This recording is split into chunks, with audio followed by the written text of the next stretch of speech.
Hello friends, स्वागत है आपका एक बार फिर से एचपी एग्ज़ाम में। और आज की इस वीडियो में हम बात करेंगे दोस्तों मिट्टी के बारे में। मिट्टी बहुत इंपॉर्टेंट टॉपिक है, बहुत से प्रश्न इसी में से आते हैं और ये टफ चीज़ नहीं है। अगर आप इसको मैप से समझेंगे तो बहुत आसान चीज़ है। तो आज हम इसी टॉपिक को स्टडी करेंगे।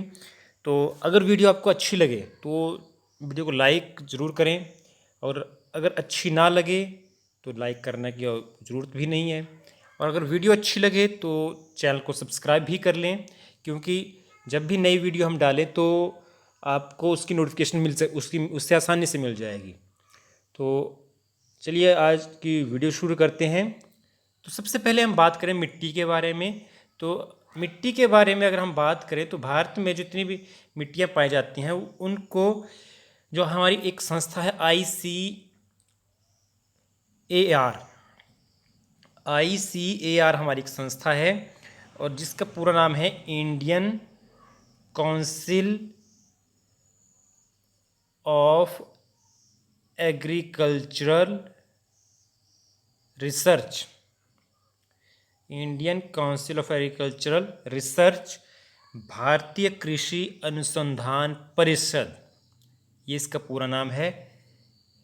ये कृषि से रिलेटेड काम करती है। इसने पूरे भारत की मिट्टी को 8 भागों में बांट रखा है कि भारत में 8 प्रकार की मिट्टी होती है। हम उन्हीं 8 प्रकार की मिट्टियों को इस वीडियो में समझने की कोशिश करेंगे। तो सबसे पहले जो हम स्टडी करेंगे वो करेंगे, मैक्सिमम तो आप देखें अगर तो स्टडी करते हैं सबसे पहले जलोढ़ मिट्टी को यानी कि एलुवियल सॉइल को। लेकिन हम स्टार्ट करेंगे सबसे ऊपर से, यहाँ से। और ये है, आपको पता है अगर आप मैप थोड़ी बहुत जानकारी रखते हैं तो ये हमारा है नॉर्दर्न इंडिया, यानी कि जम्मू कश्मीर, हिमाचल प्रदेश और ये उत्तराखंड की साइड। तो पहाड़ी राज्य हैं, मतलब पहाड़ी राज्य है तो पहाड़ी मिट्टी है जो। तो इस मिट्टी को हम बोलते हैं पर्वतीय मिट्टी। पर्वतीय मिट्टी या पर्वतीय मृदा। पर्वतीय मिट्टी या पर्वतीय मृदा देखिए यहाँ पर है। इसके बाद आपको यहाँ पर दिख रही है ये सिक्किम है, और यहाँ पर कुछ आपको दिख रही है ये मेघालय साइड है। तो यहाँ यहाँ आपको ये चीज़ें पर्वतीय मिट्टी मिलती है। अब पहले आप इसको समझें कि पर्वतीय मिट्टी है तो ऐसा तो नहीं है कि ये कहीं से बहा के आई होगी, क्योंकि ऐसा तो पर्वतीय मिट्टी में यहाँ से नदियाँ तो हैं, जो नदियाँ जो मिट्टी को ला रही हैं वो आगे को लेकर आ रही हैं, कोई अरब सागर को यहाँ को लेकर जाकर बंगाली की खाड़ी जा रही है। लेकिन यहाँ पर कोई मिट्टी बहा के लाने वाली नदी नहीं है। तो जो मिट्टी है वो यहीं की यहीं है, यहीं बन रही है। तो जो ये मिट्टी है इसमें किस चीज़ की अधिकता होगी? जो पर्वतीय मिट्टी है इसमें कौन सी चीज़ अधिक होगी? इसमें जीवाश्म अधिक होंगे। मतलब जो पेड़ पौधे हैं उनकी पत्तियां गिरेंगी वहीं सड़ जाएंगी, जीव जंतु मरेंगे जंगल में वहीं सड़ जाएंगे, वन भी यहाँ पर ज़्यादा पाए जाते हैं।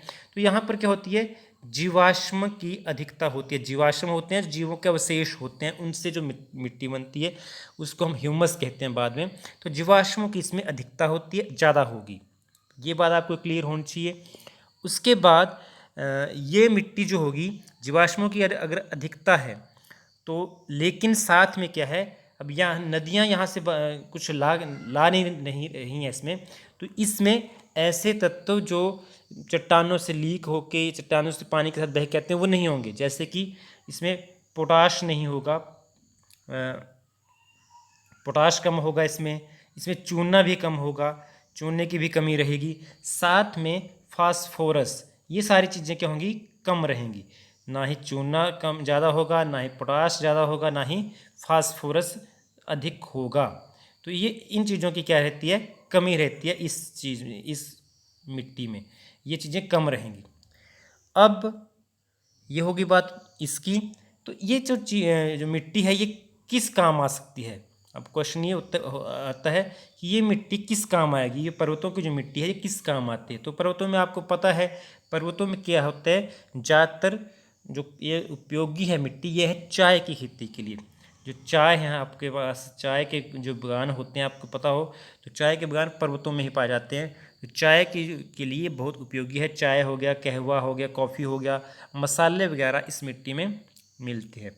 अब क्वेश्चन उठता है कि ये मिट्टी कहाँ कहाँ पाई जाती है? तो देखिए ये मिट्टी जो हिमाचल प्रदेश हिमालय है, हिमालय के पर्वतीय भागों में, जिसमें जम्मू कश्मीर आ गया, हिमाचल प्रदेश आ गया, यहाँ पर पाई जाएगी। साथ में उत्तराखंड है, इसमें इस एरिया में भी पाई जाती है। साथ में अगर आप देखें तो यहाँ पर ये सिक्किम आ गया। उसके बाद यहाँ पर भी नॉर्थ ईस्टर्न स्टेट्स हैं, यहाँ पर पर्वतीय मिट्टी पाई जाती है। अगर आप दूसरा एक मैप देखें तो ये पर्वतीय मिट्टी के लद्दाख है, जम्मू कश्मीर है, हिमाचल है, उत्तराखंड है, सिक्किम का एरिया आ गया। उसके बाद ये थोड़ा सा एरिया यहाँ से अरुणाचल प्रदेश का आ गया। उसके बाद अगर जो हमारे तमिलनाडु है, कर्नाटक है, यहाँ पर कुछ हिस्सों में पाई जाती है, क्योंकि तमिलनाडु और कर्नाटक में पर्वतीय जो वेस्टर्न और ईस्टर्न घाट है वहाँ पर कुछ कुछ हिस्सों में पाई जाती है ये। तो ये होगी इस मिट्टी के बारे में, पर्वतीय मिट्टी के बारे में। तो इसके बारे में लोगों को चीज़ें क्लियर हो चुकी होंगी कि कहाँ कहाँ पाई जाती है, किस किस चीज़ की इसमें दिक्कत होती है और क्या क्या इसमें खेती हो सकती है। अब बात करते हैं दूसरी टाइप की मिट्टी की। अब देखिए यहाँ पर्वतों की हमने बात कर ली, तो पर्वतों के बाद दूसरी पर्वतों में हमने बात की कि पर्वतों में नदियाँ नहीं थी, इसलिए नाइट्रोजन इसलिए सॉरी पोटाश की या उसकी फास्फोरस की कमी थी। तो यहाँ से नदियाँ बह के आती हैं, अरब सागर की ओर आती हैं, चाहे वो कहीं को जाएँ, मतलब हिमालय से आती है, मैं पर्टिकुलर डायरेक्शन नहीं दे रहा, लेकिन यहाँ से जो नदियाँ आएंगी वो समुद्रों की ओर आती हैं। तो जो नदियाँ होंगी वो पहाड़ों को बहा के लाती हैं, पहाड़ों से मिट्टी बह के आती है। तो जब मिट्टी के बह के आएगी वो यहाँ पर क्या, इसके आगे मैदान है, या हम समझ रहे ये इसके आगे सारे क्या, इसका मैदानी एरिया है। तो ये मिट्टी यहाँ पर आके मैदानों में डिपॉजिट कर देगी, यहाँ पर आके डिपॉजिट होगी ये। तो इससे जो मिट्टी बनेगी वो होती है जलोढ़ मिट्टी या एलुवियल सॉइल। जलोढ़ मिट्टी है ये बात समझिए कि ये जो सारा एरिया है ये मैदानी इलाका है, और पहाड़ जो है अपने साथ जो जब भी पहाड़ से जो नदी आ रही है वो अपने साथ क्या है, कुछ ना कुछ मिट्टी बहा के ला रही है। तो मैदानी इलाके में ये मिट्टी आके बैठ जाती है, इसको हम जलोढ़ मिट्टी कहते हैं। जलोढ़ मिट्टी जो इंडिया है, इंडिया में सबसे ज़्यादा भाग पर पाई जाती है, और लगभग 22% हिस्से में को कवर कर रखा है जलोढ़ मिट्टी ने। यह बहुत ध्यान देने योग्य बात है कि मैक्सिमम हिस्सा किसका है, जलोढ़ मिट्टी का है, एलुवियल सॉइल का है। और ये नदी, क्योंकि हमने बात की क्योंकि ये नदियाँ ला रही हैं इसको, ये कहीं ऐसा नहीं कि चट्टान से मिलने से बनी, ये इसको नदियाँ बहा के ला रही हैं। जब नदी कुछ चीज़ को लाती है, नदी यहाँ से बहा के लाई, हिमालय से ले आई या कहीं से भी ले आई, यहाँ पर भी नदियाँ आती हैं। तो जो नदियाँ बहा के लाती हैं तो नेचुरल सी बात है कि उस मिट्टी में वो बहा के ला रही हैं तो उसमें पोटाश या चूना अधिक होगा, क्योंकि पोटाश या चूना जो है चट्टानों से मिलता है, तो पोटाश या चूना क्या होगा, इसमें अधिक मात्रा में होगा। ये चीज़ आपने ध्यान रखनी, ये चीज़ें आप इस तरीके से याद रखें, क्योंकि नदियाँ बहा के ला रही हैं, पोटाश या चूना अधिक होगा। लेकिन एक चीज़ और कि नाइट्रोजन, जिस बात की हम बात करें, नाइट्रोजन जो है वो इसमें नहीं होगी। अब क्यों नहीं होगी, क्योंकि जो नदियाँ हैं वो पहाड़ से जो मिट्टी बहा के लाई, वो जो नाइट्रोजन होती है वो हमारे पर्यावरण में होती है गैस के रूप में। गैस जो है पानी में घुलेगी नहीं, तो नाइट्रोजन को पानी में घुलने के लिए, मिट्टी में जाने के लिए नाइट्रोजन को किस में बदलना पड़ता है, नाइट्रेट में। जो साइंस से रिलेटेड स्टूडेंट है उसको आसानी से समझ सकते हैं, नाइट्रोजन को नाइट्रेट में बदलना पड़ता है। और वो काम करता है जीवाणु, कोई ना कोई जीवाणु काम करेगा इस चीज़ को। और वो जीवाणु कहाँ रहते हैं, वो पेड़ों की जड़ों में रहते हैं ज़्यादातर, या वैसे भी पाए जाते हैं, लेकिन वो काम नहीं करते ज़्यादातर। तो पेड़ों की जड़ों में होते हैं, किसी हर एक पेड़ की जड़ में भी नहीं होते, किसी किसी की जड़ में होते हैं। तो यहाँ पर वो मिट्टी बहा के ला रही है और नदियों के किनारे है, तो नेचुरल सी बात है नाइट्रोजन इसमें नहीं होगी, ऐसा काम नहीं हुआ है। सिम्बायोसिस जो टर्म है वो हम बात करें वो नहीं हुआ है, तो इसमें नाइट्रोजन की क्या होगी, कमी होगी, कम होगी नाइट्रोजन इसमें। और क्योंकि जब नदियों से बहा के लाई है तो इसमें ह्यूमस भी नहीं होगी। ह्यूमस कैसे होगी, ह्यूमस होती है जब कोई चीज़ कहीं गिरती है, जैसे पहाड़ों में पेड़ों की पत्तियां गिरी, हमने बात की पर्वतीय मिट्टी की, तो पत्तियां गिरी या कोई जीव मर गया तो वो धीरे धीरे करके डिकम्पोज किया उसको सूक्ष्म जीवों ने, तो वो ह्यूमस में बदल जाता है। लेकिन इसमें नदियाँ लाई हैं, इसमें कोई पेड़ कोई ऐसा है नहीं जिसको डिकम्पोज करे सूक्ष्म जीव, तो वो ह्यूमस कम होगी इसमें। तो ये चीज़ आपने ध्यान रखनी है। तो ह्यूमस कम है, नाइट्रोजन कम है, फास्फोरस कम है, लेकिन पोटाश और चूना जो है काफ़ी मात्रा में पाया जाता है। उसके बाद ये जो मिट्टी है इसमें जो अब इसको डिपॉजिट जब होती है तो जैसे नदी यहाँ से बही तो जो नज़दीक नदी के आसपास होगी मिट्टी, वो बाद में अभी लेट बैठेगी। जैसे नदी दूर थी, क्योंकि जैसे जैसे नदी से दूर जाएंगी तो दो प्रकार की मिट्टी होगी जलोढ़। तो वो होती है दो टाइप इसकी। एक तो होगी जो ताज़ा ताज़ा बहुत समय पहले नहीं डिपॉजिट हुई है, बहुत समय पहले नहीं बनी है, उसको हम क्या कहते हैं, खादर कहते हैं उसको हम क्या कहते हैं, खादर। और जो पुरानी मिट्टी थी नदी से थोड़ा सा दूर हो जाएगी और वो पहले बनी थी, उसको कहते हैं भांगर और खादर। ये दो प्रकार की जलोढ़ मिट्टी होती है। जलोढ़ मिट्टी काफ़ी उपजाऊ होती है। ये मिट्टी उपजाऊ होती है क्योंकि जितनी भी उपजाऊ परत होगी, या हम लोगों ने पहाड़ों में या आप लोगों ने किसी ने जो ऊपर से उपजाऊ ज़मीन होती है, हमें पता है कि ज़मीन उपजाऊ ऊपर होती है, तो वो सारे बह के चली जाती है मैदानों में, तो उपजाऊ तो काफ़ी होती है। उसके बाद ये चीज़, ये जो मिट्टी है उपयोगी किसके लिए है, जो इसमें ये, क्योंकि ये इसके जो कण होते हैं जलोढ़ मिट्टी के थोड़े से बारीक होते हैं, क्योंकि बारीक कण जो होंगे क्या होते हैं, नदी आसानी से पानी बहा के ले जाता है आगे को। तो जो मिट्टी है जलोढ़ मिट्टी, इसके कण बारीक होते हैं, लेकिन अगर इसके साथ बालू यानी कि रेत के कण आपने देखे होंगे थोड़े से ज़्यादा बड़े होते हैं। तो बालू अगर मिल जाए किसके साथ, चिकनी मिट्टी के साथ, ये चीका मिट्टी इसको बोलते हैं, उसके कण छोटे होते हैं और इसके कण के होते हैं बालू के बड़े होते हैं। तो इन दोनों के अगर कण जो है बराबर मात्रा में मिलें, बराबर मात्रा में, एक कण इसका एक कण इसका, तो जो मिट्टी बनती है उसको बोलते हैं दोमट मिट्टी। तो जो मिट्टी बनेगी उसको बोलेंगे दोमट मिट्टी। दोमट मतलब दोनों, दो का मतलब दोनों, मट मतलब मिट्टी, दो प्रकार की मिट्टियाँ हैं, बालू भी चिक्का भी। तो बहुत ही अच्छी मिट्टी बनती है, और वो मिट्टी जो है धान की खेती के लिए सबसे बेस्ट मानी जाती है, दोमट मिट्टी। और वो जलोढ़ ही मिट्टी का ही एक टाइप है, ये चीज़ हमने ध्यान रखनी है। तो ये तो होगी बात जलोढ़ मिट्टी की।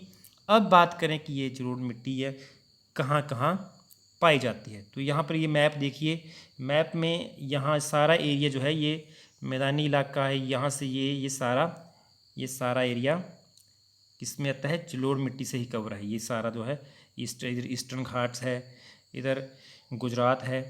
अब दूसरे मैप में हम देखते हैं कि स्टेट कौन कौन से कवर कर रहा है। तो यहाँ पर देखिए पंजाब, हरियाणा, दिल्ली, यूपी, बिहार, ये सारे प्लेन हैं, नदियाँ मिट्टी बहा के लाती हैं पहाड़ों से, इसके यहाँ पर डिपॉजिट कर देती हैं।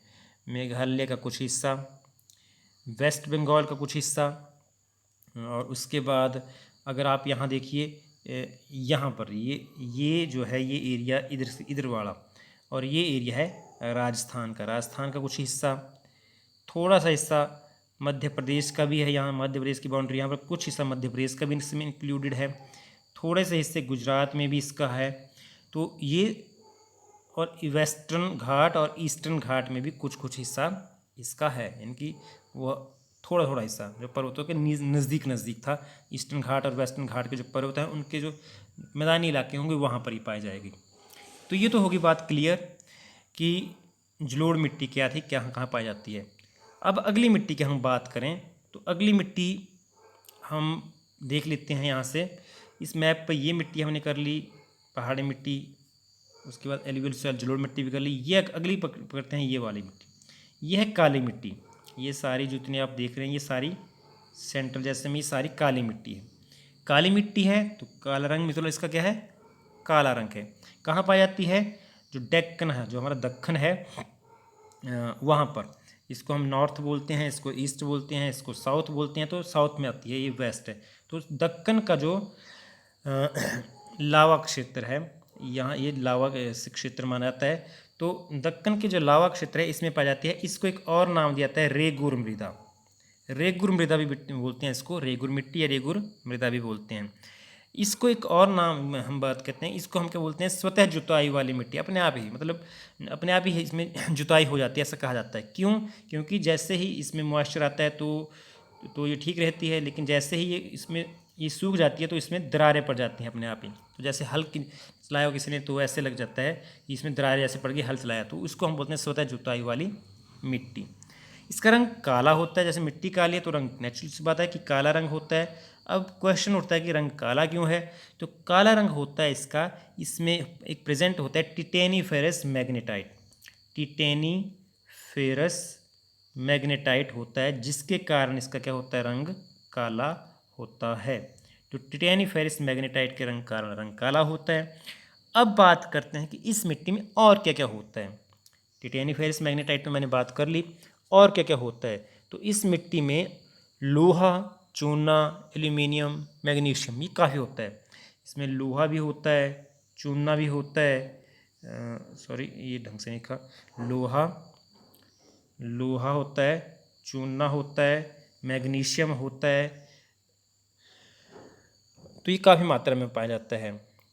और जो जैव पदार्थ होते हैं, मतलब जो जैव पदार्थ जो चीज़ को जीव है वो मर गया, वो भी मरे हुए सड़े हुए पदार्थ इसमें काफ़ी मात्रा में पाए जाते हैं।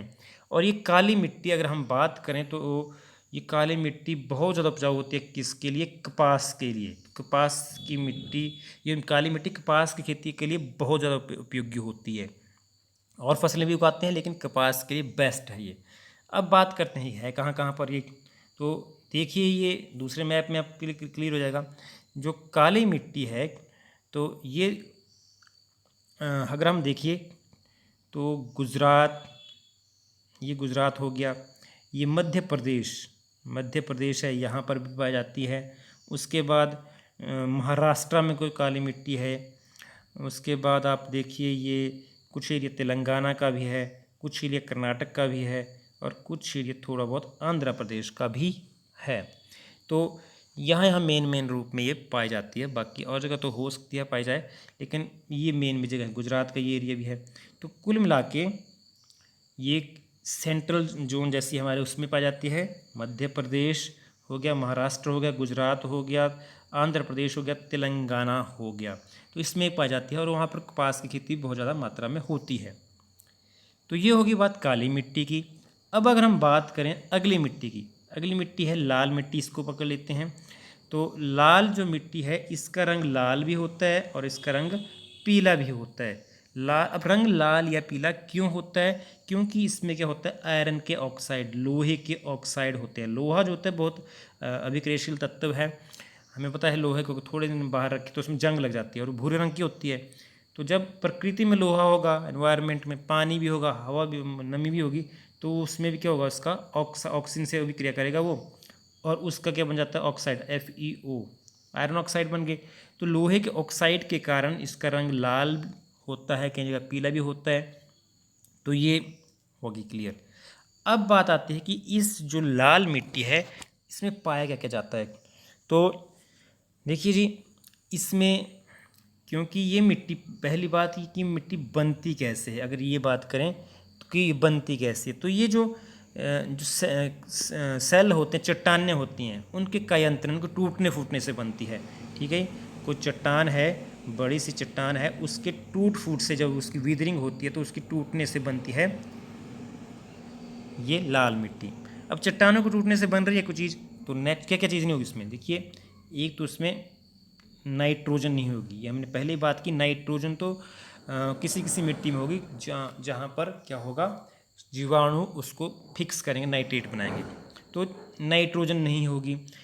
अब ये इसमें क्या, क्योंकि ये चट्टानों के टूटने से बन रही है, तो फास्फोरस या ह्यूमस, फास्फोरस पी सिंबल है, ये भी नहीं होगा। ह्यूमस जो है वो तो बिल्कुल ही नहीं होगा, क्योंकि ह्यूमस भी क्या होता है, जीवाणु जो है, कोई पेड़ पौधे हो, कोई पत्तियाँ हो गई, कोई चीज़ सड़ती है कोई चीज़, तो उससे बनती है। ऊपरी ऊपरी बहुत जो परत होती है काली काली, उसको ह्यूमस कहते हैं, तो वो भी नहीं हो पाएगी इसमें। तो ये तो हो गई चीज़ कि इसमें नहीं है क्या क्या चीज़ है, क्या क्या इसमें। हमने पहली बात कर ली कि आयरन इसमें बहुत ज़्यादा मात्रा में पाया जाता है। आयरन का ऑक्साइड है, सिलिकॉन का ऑक्साइड, तो आयरन और सिलिका ये बहुत मात्रा में होता है। लाल मिट्टी में आयरन और सिलिका के ऑक्साइड होते हैं। तो ये होगी बात। अब बात है ये इसमें खेती किस चीज़ की कर सकते हैं हम लोग। तो खेती जो है इसमें ज़्यादातर जो है मोटा जो अनाज होता है, जैसे कि ज्वार, बाजरा, फिर दालें, ये चीज़ें इसकी इनकी खेती हो सकती है। ज्वार हो गया, बाजरा हो गया, दालें हो गया, और मोटे अनाज की खेती की जा सकती है। अब क्वेश्चन बात में आते हैं कि ये पाई कहाँ जाती है, लाल मिट्टी पाई कहाँ जाती है। तो मैप में अगर आप देखो तो ये सारा जोन जो है लाल मिट्टी से है, ये सारा जोन लाल मिट्टी का है, यहाँ पर ये लाल मिट्टी पाई जाती है। तो अब आप देखिए कि यहाँ पर स्टेट कौन कौन सी हैं। तो यहाँ पर अगर हम देखिए मैप में इसमें, तो लाल मिट्टी कहाँ कहाँ पर है, देखिए ये छत्तीसगढ़, झारखंड, उड़ीसा, तेलंगाना का कुछ हिस्सा, कर्नाटका का कुछ हिस्सा, आंध्र का कुछ हिस्सा, तमिलनाडु का कुछ हिस्सा, यहाँ मेनली पाई जाती है कि मेघालय का भी कुछ हिस्सा है, तो त्रिपुरा का है हिस्सा है।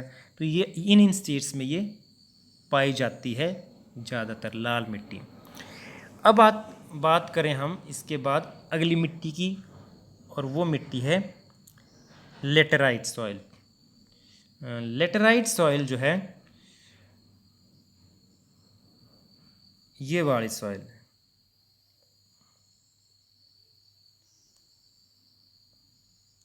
लेटेराइट सॉइल ये है लेटेराइट सॉइल। ये पैचेस में ही है, आपको यहाँ पर देखिए वेस्टर्न घाट में दिख रही है, यहाँ पर दिख रही है तमिलनाडु साइड, तो यहाँ पैचेस में देखिए, तो पैचेस में है लेटेराइट सॉइल।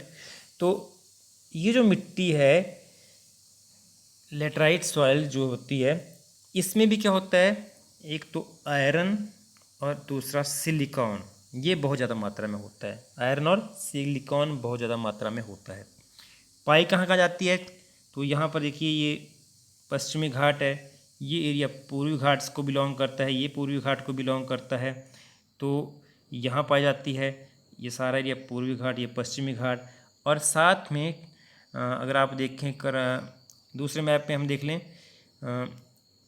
इधर देख केरला, कर्नाटका, उड़ीसा, यहाँ पर ये मेघालय के पठार जैसे जो होते हैं, पठार होते हैं प्लेन, वहाँ पर पाई जाती है। अगर हम इसको देख लें इस साइड से, तो यहाँ पर हम देख लेते हैं ये वाला है लेटेराइट सॉइल, ये वाले बीच में, तो कुछ हिस्सा देखिए वेस्टर्न घाट में, जैसे गोवा है, कर्नाटका का कुछ हिस्सा है, ईस्टर्न साइड में उड़ीसा का कुछ हिस्सा है, ये है।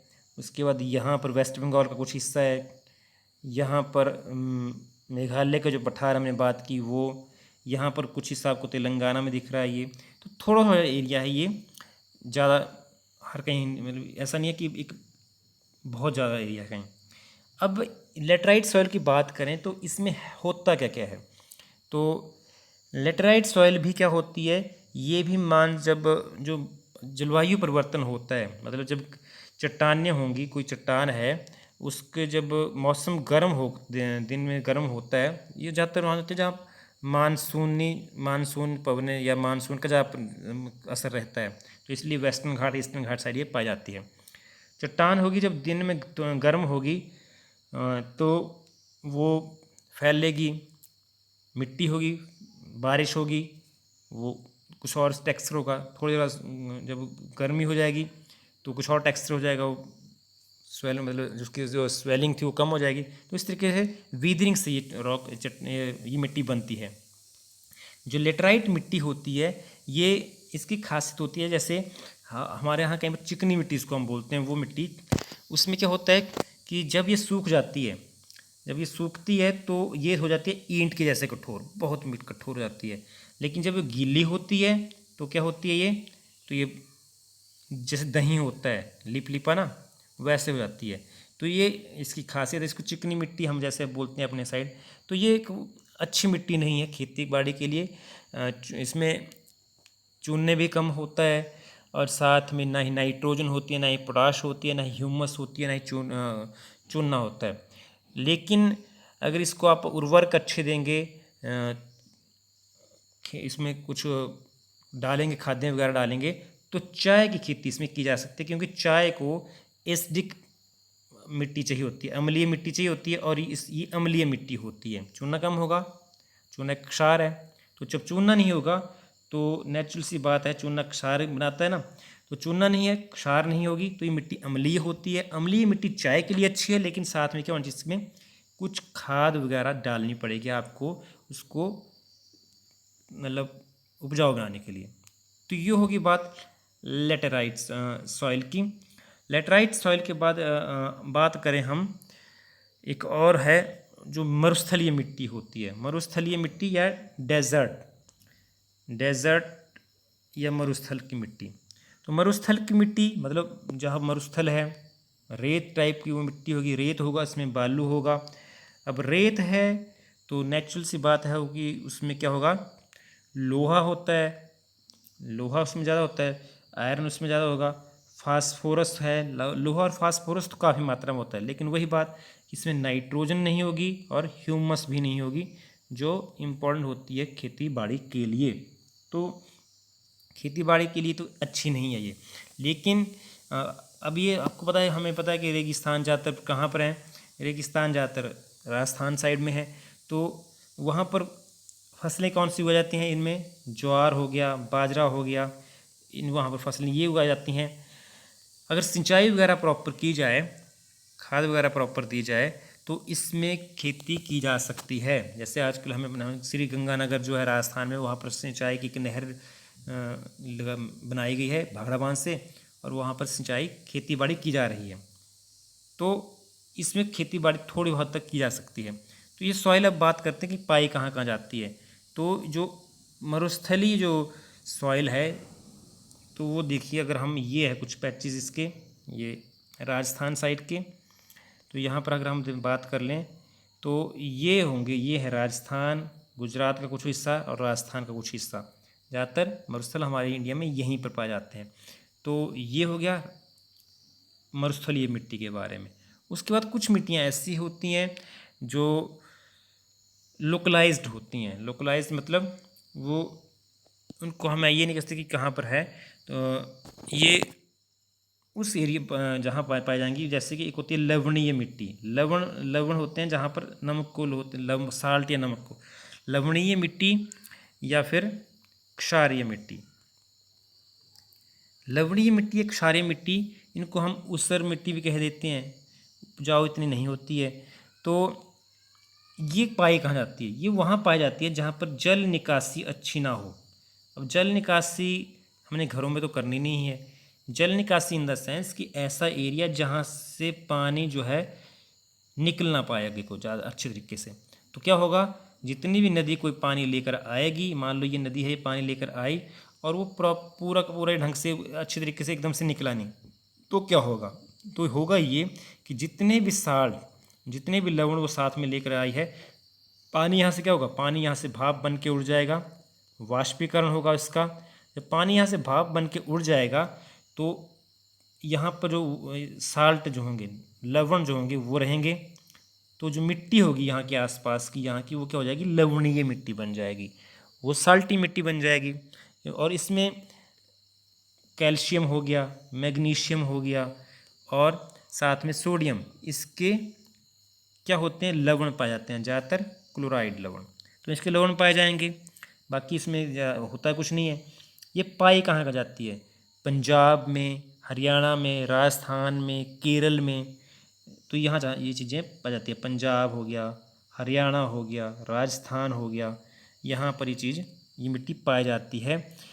और जो केरल के तट हैं, अगर इस मैप पे अगर हम बात करें, यहाँ पर देखिए, ये अगले मैप को देखते हैं। तो यहाँ पर देखिए, ये मिट्टी कहाँ कहाँ पाई जाती है, लवणीय मिट्टी पंजाब, जो हमारा पंजाब है, एरिया है, उसमें थोड़ी बहुत पाई। यहाँ पर शो नहीं की है, तो मैंने आपको कहा कि ये शो इसलिए नहीं की है क्योंकि थोड़े थोड़े एरिया में होगी।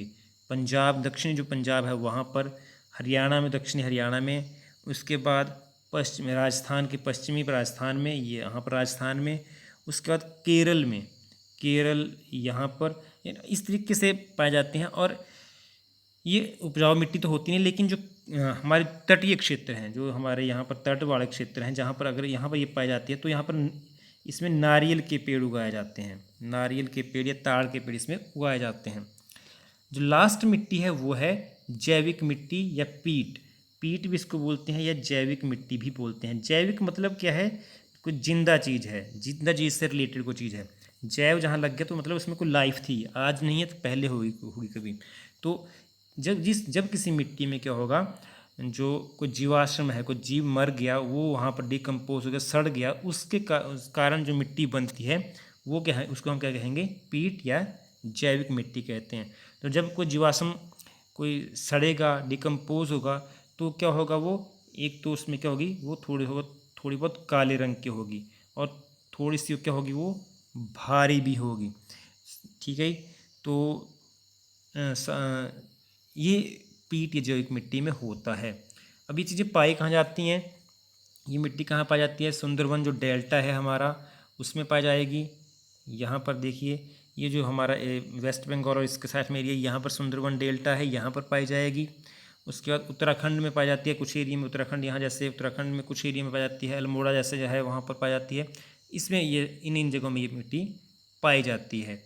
तो ये तो था फ्रेंड्स मिट्टी के बारे में सब कुछ। उम्मीद है इस वीडियो में आपको मिट्टी से रिलेटेड कॉन्सेप्ट समझ आया होगा। मैंने कोशिश की अपनी ओर से समझाने की इसमें। अगर आपको भी नई चीज़ें समझ आई हैं तो आप इसको एक वीडियो को एक आध बार दोबारा देखें, रिवाइंड करके देखें, नोट्स बनाएं साथ में, चीज़ें क्लियर होंगी आपको। अगर वीडियो आपको अच्छी लगे फ्रेंड्स तो लाइक ज़रूर कर लें, और अगर सब्सक्राइब कर सकते हैं हमारे चैनल को तो वो भी कर लें, क्योंकि जैसे हम कोई नई वीडियो डालेंगे तो आपको नोटिफिकेशन मिल जाएगी उसकी। तो अगली वीडियो तक फ्रेंड्स पढ़ते रहें, तैयारी करते रहें। Good bye.